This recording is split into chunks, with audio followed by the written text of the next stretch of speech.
तकलीफ दे आंसू वो नहीं होते जो आंखों से निकले और चेहरे को धो डाले, बल्कि वो होते हैं जो दिल से निकले और रूह को जख्मी कर डाले। इतना तो रुला दिया होता कि आंसू ही झलक पड़ते, यूं पलकों पे रुके आंसुओं का दर्द सहा नहीं जाता। कौन था जिसे दुख सुनाते, आसमां की तरफ सर किया और रो दिए। आंसुओं से भीगी मुस्कुराहटें अजीब मगर बहुत दर्दनाक होती है,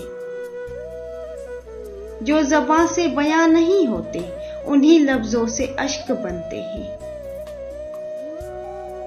ये ज़मी की फितरत है कि हर चीज जज़ब कर लेती है, वरना तेरी याद में गिरने वाले आंसुओं का एक अलग समंदर होता।